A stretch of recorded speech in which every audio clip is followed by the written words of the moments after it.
saudara-saudara yang terkasih, salam sejahtera untuk kita semua. Perkenalkan, nama saya Jessica Anastasia Pengkasih dari kelas 12 Ilmu Terapan 2. Ini merupakan pembuatan video dalam rangka ulangan praktek agama Kristen, yakni membuat khotbah atau renungan. Sebelum kita masuk dalam pemberitaan firman Tuhan, mari kita berdoa, kita minta tuntunan dari Tuhan kita. Mari kita berdoa. Tuhan Yesus yang baik, terima kasih untuk berkat penyertaan-Mu di sepanjang kehidupan kami anak-anak-Mu. Saat ini ya Bapa, kami hendak mendengarkan sebagian kecil dari firman Tuhan. Engkau berkati yang akan mendengarkannya, kiranya firman ini dapat menjadi pedoman hidup bagi mereka. Dan juga ya Bapa, Engkau berkati hamba-Mu yang akan memberitakannya, biarlah ia dapat berkata-kata seturut dengan kehendak-Mu. Ini doa kami Tuhan, hanya di dalam nama Tuhan Yesus Kristus kami berdoa. Amin. Saudara-saudara yang kasih dalam Kristus Yesus Tuhan, ayat renungan kita pada hari ini terambil dari 1 Tesalonika 5 ayat 16 sampai dengan 18. Begini firman Tuhan: bersukacitalah senantiasa, tetaplah berdoa, mengucap syukur dalam segala hal, sebab itulah yang dikehendaki Allah di dalam Kristus Yesus bagi kamu. Tema renungan kita pada hari ini yaitu bersyukur dalam segala hal. Konteks dari yang ingin disampaikan yaitu bagaimana caranya kita mengucap syukur dalam segala hal apapun itu, baik dalam keadaan sulit maupun baik. Adakah yang bisa bersyukur sebelum disembuhkan? Bersyukur itu mudah jika keadaan sedang baik-baik saja. Begitupun sebaliknya, bersyukur sulit jika sedang dalam pergumulan. Sudah menjadi pola dalam kehidupan di dunia ini, mengucap syukur dilakukan setelah mengalami masa-masa yang sulit. Jika masih dalam keadaan sulit, tentu sukar juga untuk bersyukur. Artinya bersyukur tergantung pada kondisi. Contoh dalam kehidupan sehari-hari yaitu ketika kita sedang mengalami sakit. Seseorang yang sakit parah mungkin merasa putus asa dan tidak dapat bersyukur pada saat itu. Namun setelah sembuh dan merasa sehat kembali, orang tersebut lebih menghargai kesehatan yang dimilikinya dan lebih mudah mengucapkan syukur atas tubuh yang sehat. Pada saat sakit, mungkin sulit untuk merasa syukur karena fokus pada rasa sakit dan ketidaknyamanan. Tidak seorang pun di dunia ini yang tidak pernah mengalami pergumulan. Semua pernah, namun tidak peduli seberapa berat dan sulit kehidupan, kita dituntut untuk terus percaya dan mengucap syukur. Mengapa? Dalam 1 Tesalonika 5 ayat 18, mengucap syukur dalam segala hal, sebab itulah yang dikehendaki Allah dalam Kristus Yesus bagi kamu. 1 Tesalonika ini mengajarkan kita untuk mengucap syukur dalam segala situasi, baik itu dalam keadaan baik maupun buruk. Karena itu adalah kehendak Allah bagi kita dalam Kristus Yesus. Ayat ini mengingatkan bahwa bersyukur bukan hanya untuk hal-hal yang menyenangkan atau saat kita mendapatkan berkat, tapi juga saat kita menghadapi tantangan atau kesulitan. Ini adalah panggilan untuk memiliki sikap hati yang selalu berterima kasih. Terlepas dari situasi atau kondisi yang kita hadapi, mengucap syukur dalam segala hal menunjukkan kepercayaan kita kepada Allah bahwa Dia bekerja dalam hidup kita. Bukan melalui kesulitan dan penderitaan. Dengan bersyukur, kita menunjukkan penghargaan kita kepada Tuhan dan menyadari bahwa semua yang kita alami, baik atau buruk, memiliki maksud dan tujuannya yang lebih besar. Meskipun seorang sedang sakit atau menghadapi masalah kesehatan,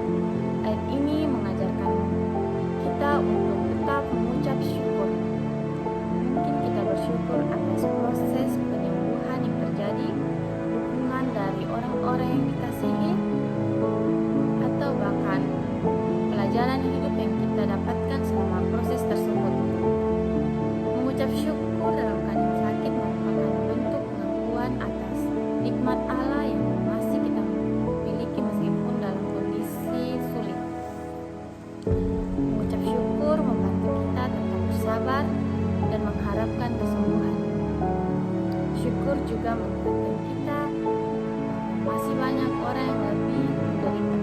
Walaupun sakit, kita masih bersyukur karena masih bisa bernapas dan merasakan hidup. Masih memiliki keluarga dan orang-orang terkasih yang berdoa. Masih memiliki kesempatan untuk beribadah dan mendekatkan diri kepada Allah. Dengan bersyukur, kita menunjukkan keteguhan hati dan keyakinan bahwa Allah akan selalu menyertai kita. Ada beberapa poin dalam pembacaan firman ini, yaitu yang pertama poinnya itu kapan kita harus bersyukur.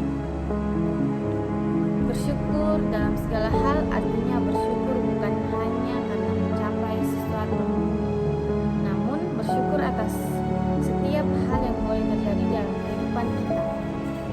Kita bersyukur karena masih diberikan kesempatan hari ini untuk melihat dan merasakan kasih kebaikan Tuhan. Poin yang kedua, mengapa kita harus bersyukur. Bersyukur adalah kunci kebahagiaan dan kedamaian hati. Bersyukur saat kekurangan akan membuat kita merasa cukup, bahkan berlimpah. Kalau kita tidak bersyukur hari ini, kita akan selalu hidup dalam kekurangan dan kekhawatiran. Bersyukur saat lemah akan memberikan kita semangat hidup untuk terus berjuang. Bersyukur akan menjadikan kita pribadi yang kuat menghadapi setiap pencobaan. Poin yang ketiga, bagaimana cara bersyukur. Bersyukur tidak bisa dibuktikan hanya dengan perkataan. Bersyukur adalah ungkapan yang benar-benar berasal dari hati yang tulus. Ada beberapa cara kita untuk mengucap syukur. Yang pertama, percaya pada rencana Tuhan. Jika sesuatu yang tidak berjalan sesuai dengan rencanamu, tetaplah bersabar. Yakin bahwa rencana Tuhan untukmu adalah hal yang luar biasa. Tetaplah berjuang dan berserahlah padanya, maka kasih Tuhan akan mengalir dalam kehidupanmu. Saya mengajak kita untuk membuka Yeremia 29 ayat 11. Mari kita membaca. Sebab aku ini mengetahui rancangan-rancangan apa yang ada padaku mengenai kamu, demikianlah firman Tuhan, yaitu rancangan damai sejahtera dan bukan rancangan kecelakaan, untuk memberikan kepadamu hari depan yang penuh harapan. Ayat ini menyatakan bahwa Allah memiliki rencana untuk umatnya, dan rencana itu adalah rencana damai sejahtera, bukan rancangan kecelakaan. Allah ingin memberikan hari depan yang penuh harapan. Allah mengetahui rencananya. Allah tidak hanya tahu apa yang akan terjadi, tapi Dia juga memiliki rencana yang terarah pada umatnya. Rancangan damai sejahtera. Allah tidak bermaksud untuk mencelakakan umatnya, melainkan memberikan damai sejahtera dan kesehatan. Hari depan penuh harapan. Meskipun situasi ini sulit, Allah menjanjikan masa depan yang penuh harapan bagi mereka yang percaya kepadanya. Yang kedua, fokus pada hal-hal yang bisa dikendalikan. Seringkali kita lupa bersyukur karena mengejar hal-hal yang belum kita miliki. Kita hanya akan bersyukur saat berhasil. Jika tidak berhasil, tidak bersyukur. Padahal ada banyak hal yang kita miliki. Sekarang yang harus disyukuri, kesempatan hidup, kesehatan, keluarga, berkat, dan lainnya. Tidak salah ketika kita memiliki cita-cita. Namun yang menjadi masalah, kita sering membandingkan kehidupan kita dengan orang-orang lain. Kenyataan dimanapun kamu pergi, akan selalu ada yang lebih dan lebih. Lebih tampan, lebih cantik, lebih kaya, lebih beruntung, dan lainnya. kita perlu belajar untuk menghargai dan bersyukur atas apa yang kita miliki. Dan tidak hanya fokus pada apa yang belum kita capai. Bersyukur bukan hanya tentang mencapai tujuan, tetapi tentang menghargai perjalanan dan berkat yang kita terima. Membandingkan diri dengan orang lain hanya membuat kita merasa kurang dan tidak bahagia. Dan yang ketiga, selalu ada hal untuk disyukuri. Saat kita kehilangan orang yang kita kasihi, kehilangan pekerjaan, dan hal-hal yang tidak menguntungkan lainnya, pasti selalu ada hal yang bisa disyukuri. Untuk bisa melihatnya, kita harus tenang. Ketidakpastian membawa kekhawatiran di kehidupan kita. Namun, dengan percaya pada janji Tuhan, kita akan selalu hidup dalam pengharapan. Kita akan melihat mujizat itu nyata pada waktunya.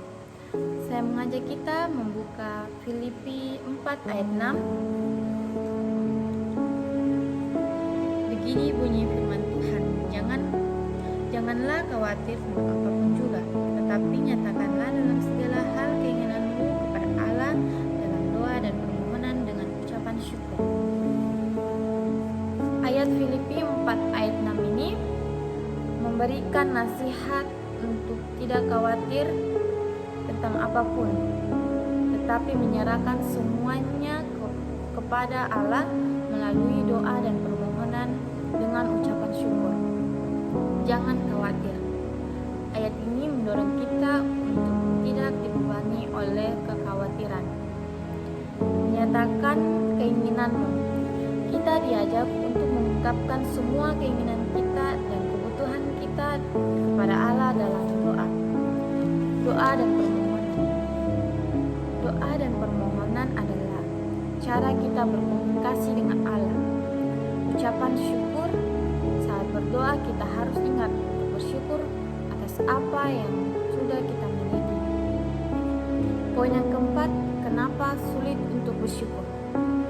Ada beberapa alasan mengapa kita sulit untuk bersyukur. Yang pertama, kita hanya mau menerima yang baik. Seringkali kita hanya mau menerima yang baik dari Tuhan karena sudah berbuat baik. Kita harus menuai yang baik. Hei, kita tabur benih gandum, terbaik pun tidak ada jaminan tidak akan tumbuh lagi. Hanya mau menerima yang baik bukanlah karakter orang Kristen yang sejati. Saya suka pepatah yang mengatakan, harapkan yang terbaik dan bersiaplah untuk yang terburuk. Mari kita memiliki mental seperti Ayub saat pergumulan datang dari berbagai penjuru mata angin. Ia mampu berkata, kita buka Ayub 2 ayat 10. Tetapi jawab Ayub kepadanya, engkau berbicara seperti perempuan gila. Apakah kita mau menerima yang baik dari Allah, tetapi tidak mau menerima yang buruk? Dalam kesemuanya itu Ayub tidak berbuat dosa dengan bibirnya. Ayat ini menunjukkan Ayub menolak nasihat istrinya yang menyuruhnya untuk mengutuk Allah dan mati saja. Ayat ini berada dalam konteks di mana Ayub sedang mengalami penderitaan yang luar biasa. Istrinya yang mungkin putus asa menyuruhnya untuk mengutuk Allah dan mati saja.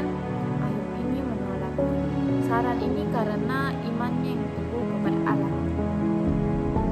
Ayub 2 ayat 10 membuktikan keteguhan iman Ayub di tengah penderitaan. Ayat ini mengajarkan kita menerima baik dan buruknya dari Allah dengan iman dan percaya bahwa Dia memiliki rencana baik untuk kita. Yang kedua, tidak membedakan berkat dan penyertaan Tuhan. Satu hal yang membuat kita sulit untuk bersyukur adalah karena terlalu fokus pada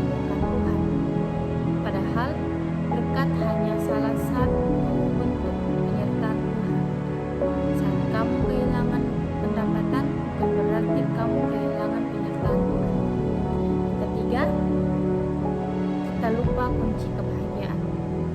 Kunci kebahagiaan bukan di dalam kekayaan materi, jabatan yang tinggi, ketenaran, bukan. Kunci kebahagiaan adalah bersyukur. Seringkali kita mengejar kebahagiaan dalam berbagai rupa-rupa duniawi. Karena tidak menggapainya, kita menjadi khawatir, tidak bahagia. Jika kita mau bahagia, maka bersyukurlah. Saat bersyukur, kita akan bahagia. Memang sulit, tapi tidak ada yang mustahil saat berserah penuh kepada Tuhan.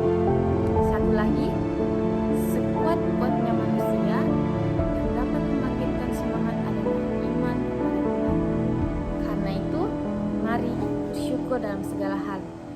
Bersyukur dalam ketidakpastian karena kita memiliki kesempatan untuk berkarya dan memberikan yang terbaik. Bersyukur dalam pencobaan karena kita masih diberi kesehatan untuk melihat penyertaan Tuhan. Dan bersyukur atas kebaikan Tuhan setiap saat. Apapun masalahmu hari ini, percayalah Tuhan baik. Selalu ada hal-hal yang baik yang bisa disyukuri atas segala sesuatu yang terjadi dalam kehidupan kita. Jadilah positif, jujur memang tidak mudah. Karena itu, tetap jadikan Tuhan sebagai penolong yang sejati yang akan memberikan jalan keluar dari setiap persoalan yang terjadi dalam kehidupan kita. Percayalah bahwa segala sesuatu mendatangkan kebaikan bagimu. Terpujilah Allah. Amin. Mari kita satu dalam doa, kita berdoa. Bapa yang baik, terima kasih atas penyertaan-Mu di sepanjang renungan kami pada hari ini Tuhan. Ajarkan kami untuk selalu mengucapkan syukur baik dalam keadaan sulit maupun dalam keadaan baik saja. Kau berkati kami biar dalam firman ini menjadi pedoman hidup kami dalam kehidupan kami sehari-hari. Ini doa kami, permohonan kami Tuhan, hanya di dalam nama-Mu kami berdoa. Amin.